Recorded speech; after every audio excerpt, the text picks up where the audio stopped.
Assalamualaikum warahmatullahi wabarakatuh. Halo teman-teman, perkenalkan nama saya Intan Lydia De Vega dari Universitas Muslim Nusantara, Fakultas Ekonomi, jurusan Akuntansi. Di sini saya akan menjelaskan seputar pasar modal.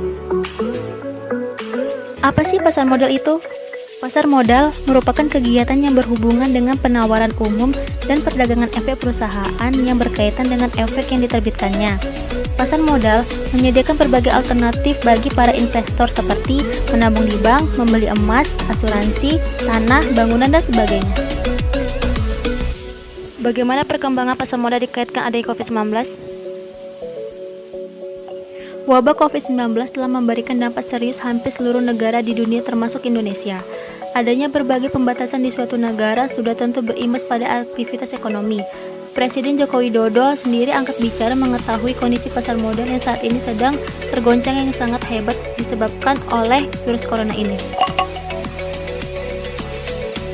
Di mana Presiden Jokowi dengan OJK atau yang disebut dengan Otoritas Jasa Keuangan sebagai pengawas dalam pasar modal membuat kebijakan. Kebijakan-kebijakan yang disiapkan yaitu menurunkan suku bunga bagi kreditur, memberikan kelonggaran pajak, dan insentif lainnya. Apa sih perbandingan keadaan pasar modal sebelum masa new normal dan sesudah new normal?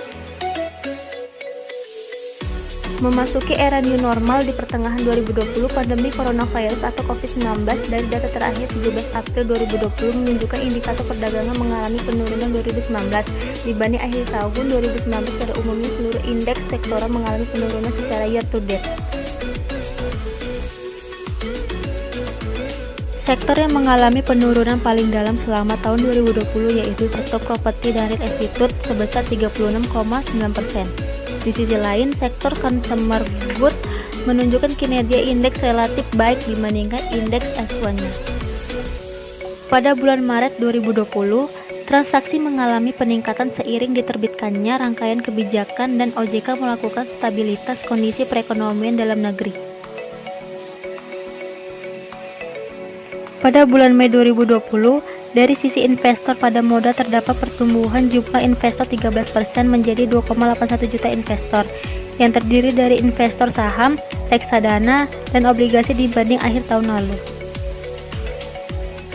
Investor saham mengalami kenaikan sebesar 8% dari tahun 2019 atau mencapai 1,19 juta investor saham berdasarkan Single Investor Identification atau SID. Di bulan Juni 2020, terdapat 296 perusahaan tercatat 43,3% B menyampaikan laporan keuangan total agregat laba bersih dari 296 perusahaan tersebut.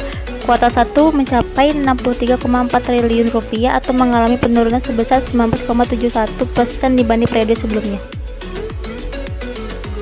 Di bulan ini juga telah tercatat 2 produk ETF baru di BI, sehingga sampai dengan saat ini terdapat 45 ETF tercatat, 22 manajer investasi penerbit ETF, dan 7 dealer partisipan ETF di pasar modal Indonesia, mengalami peningkatan yang signifikan 55% dari beberapa tahun terakhir yaitu 2016 sampai dengan 2019. Dan pada bulan Juli 2020, perkembangan Indonesia Public Offering atau IPO, terdapat 29 perusahaan tercatat baru B, terdapat 22 pipeline pencatatan efek saham baru. Pencapaian perusahaan tercatat baru di B ini merupakan jumlah tertinggi di antara bursa efek kawasan ASEAN. Nah, teman-teman sekalian, begitulah keadaan pasar modal Indonesia di era pandemi COVID-19. Semoga dengan berakhirnya pandemi ini, pasar modal bisa kembali normal dan berjalan seperti sedia kala. Dan untuk kita semua, tetap aturi protokol kesehatan, jaga jarak, pakai masker, dan juga jangan lupa cuci tangan agar terhindar dari COVID-19. Sekian dulu penjelasan dari saya. Jangan lupa like, comment, and subscribe untuk mendukung channel ini. Terima kasih.